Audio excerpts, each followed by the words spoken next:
In today's episode, a role model claim meets a walk-off reality. Angel Reese versus a front office that will not blink. Caitlin Clark turns down monster money, then loses the season to a groin that would not heal. Ticket demand slides, broadcasts wobble, and executives reach for spin. This is not a takedown. This is a mirror. Who keeps the standard when the lights get brightest? Say it out loud. Role model means you stay when it is ugly. You keep the jersey on. You finish possessions. You finish nights. You finish seasons. Angel Reese told the world she takes that seriously. The year told a different story. Discipline hit. A suspension landed. Then a back flare on a game night cut things shorter than any fan expected.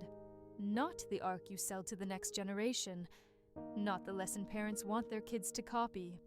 And yet, the crowd did not boo. They roared. They turned the arena into a referendum. Signs went up. Voices went louder. Chants called for heads. The general manager took stray shots in every aisle. Fire the guy upstairs. Trade the problem. Burn it down. That was the soundtrack. Jeff Pagliocca stepped to the mics and played adult in the room. He said what leaders say. She is on the roster until he hears differently. He talked culture. He talked the path forward. Calm words, steady tone, firm posture. That is what fans demand from suits when the floor is melting. But here is the blunt line. Walking out feels powerful for 5 minutes. It leaves a crater for 5 months. Theater sells clips. Leadership sells rings. Theater gets trending tabs. Leadership gets banners that do not gather dust. Everyone says the same soft thing. Injuries happen. Back spasms bite. Emotions run hot. All true. None of it explains the vibe. The timing told its own story. One day you are suspended for comments that hit teammates like shrapnel. The next, you are a halftime headline for the wrong reason. That is not resilience. That is turbulence with PR. And the kids see it. They always see it. They are not watching shot charts. They are copying habits. What did this teach them? Show up, grind, and carry your squad through friction. Or clap back, sit down, and let the internet carry you. That second one feels heroic in real time. It rots the room later.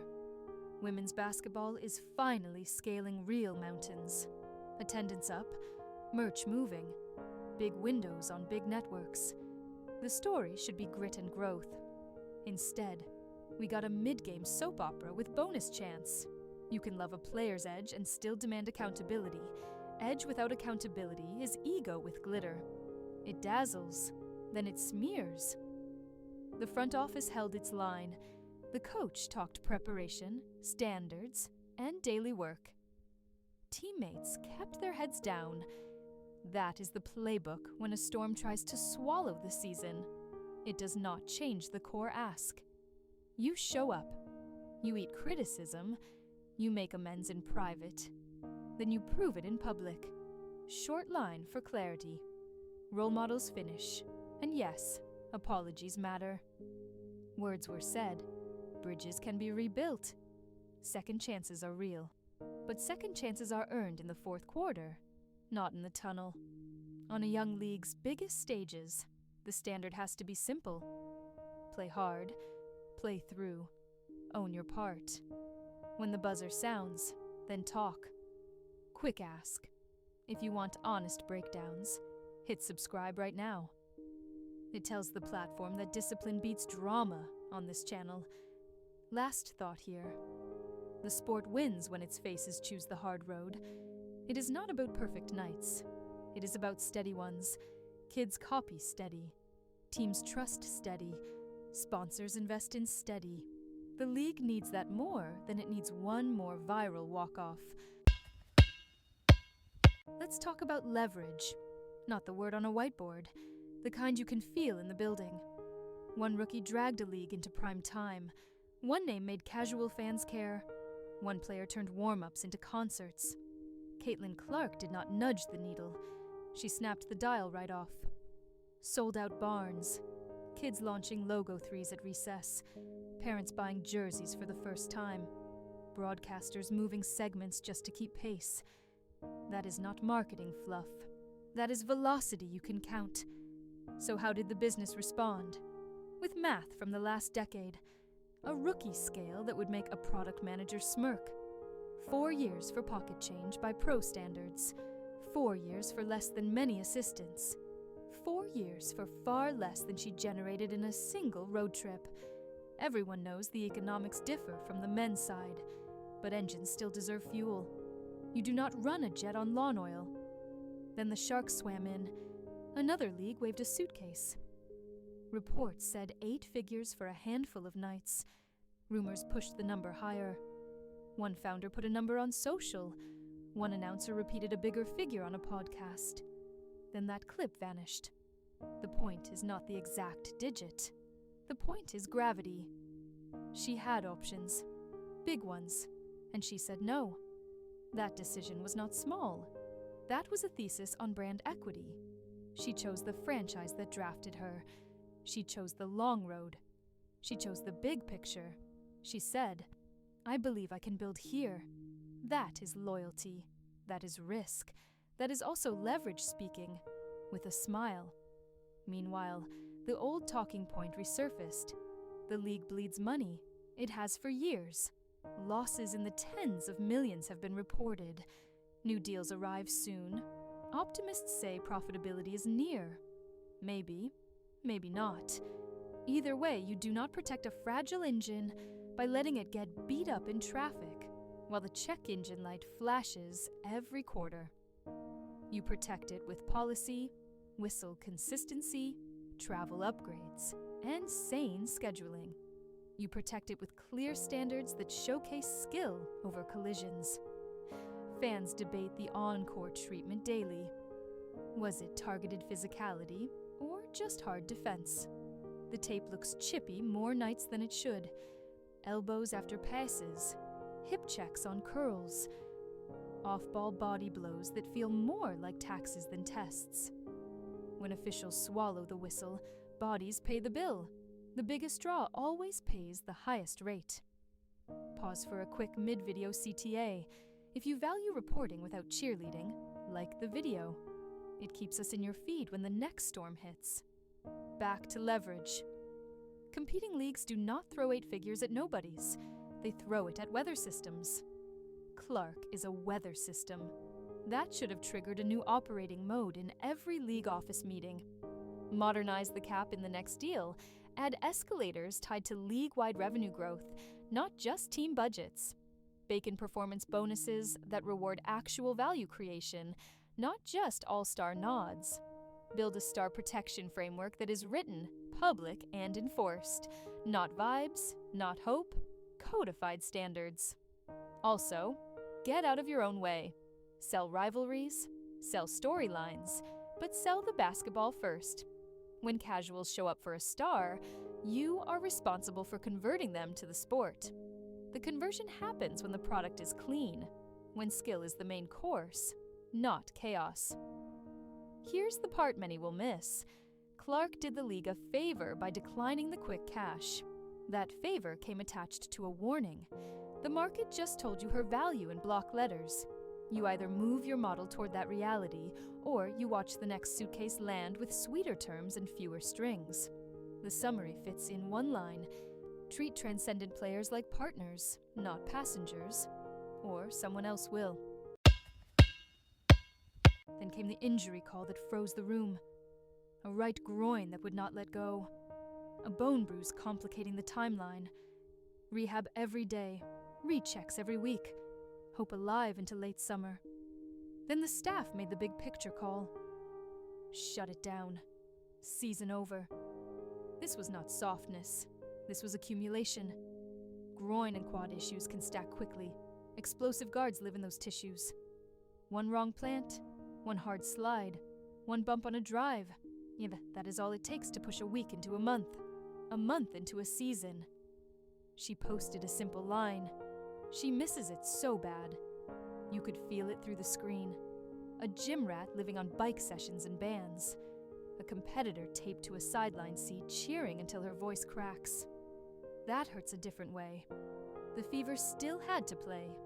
They chased a second straight postseason. They fought through their own injury list. They took the floor without the player who made every building buzz. They still packed houses. That is the imprint she left in 1 year and change. That is also the vacuum you feel when she sits. Let's be precise with the timeline. She went down in mid-July. The hope was late regular season. The body said no. The clock said no. The medicals said wait. That is not a failure. That is an adult choice. Careers are not sprints. Groins do not care about ratings. Now the impact. Networks plan their fall around anchors. She was the anchor. Advertisers aligned campaigns with her spotlight. Teams in other cities circled her dates and moved games into bigger buildings. That is how big stars shape ecosystems. When they sit, those ecosystems sway. Could this have been avoided? Not fully, but the league can reduce risk. It starts with consistency. Clean up off-ball garbage, reward skill, downgrade late shots to ribs. Upgrade obvious cheap stuff to something that hurts the offender, not the star. You are not soft if you protect talent. You are smart. Short line for emphasis. Safety is not a favor. It is a strategy. And do not get it twisted. She is 23. The motor is elite. The rehab team is modern. She will be back with fresh legs and a longer runway. The question is not her recovery. The question is the runway you build around her return. Another quick CIA. If you want a deep off-season guide on how teams can build around star guards without breaking them, drop a comment that says guide. We will make it. One more truth. This season still mattered. She dragged the sport into living rooms that never watched. She forced executives to think bigger. She proved the demand exists. That demand will wait for a while. It will not wait forever. The product has to earn it next year. With her, with better guardrails, with a standard everyone can see, not just feel. Numbers tell cold stories. They do not care about press releases. They do not care about slogans. They just hum. The league set new attendance marks. That is real. Packed barns across spring and early summer. Fever games turned every night into a tour stop. Some clubs opened the upper deck just to keep up. Long-form pieces celebrated the surge. The graph pointed skyward. Then the absence hit. Resale prices reacted fast. Some big nights slipped from triple digits to high double digits. Get-in prices on certain playoff hopefuls fell into the teens. A showcase without the biggest draw dipped hard from last year's high. If you track the day-to-day, you saw the line hook downward the moment her status went from week to shut down.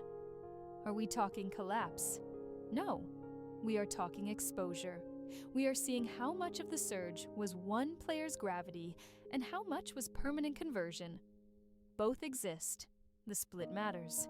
Networks look at that split with ruthless clarity. Early season windows with her on the slate crushed. Later windows without her looked human. That is not a scandal. That is a lesson. Build more faces. Build more must-watch matchups. Spread the gravity across the map. You could feel the coverage shift in late summer.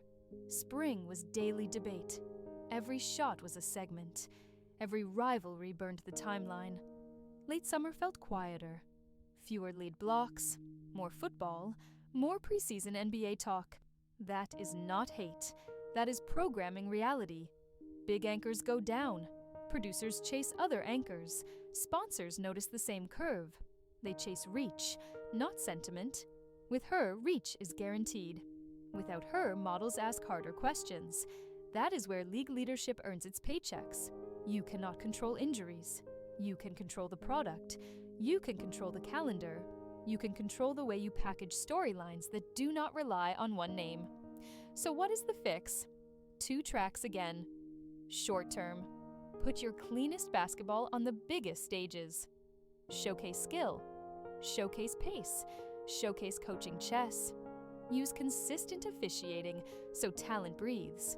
Sell rematches, sell clashes of styles. Do not sell chaos. Long term, modernize the pay structure with revenue sharing that scales when the pie grows.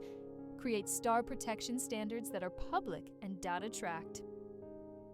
Upgrade travel and recovery league-wide, not just for contenders. Invest in storytellers who can make casuals care about more than one jersey.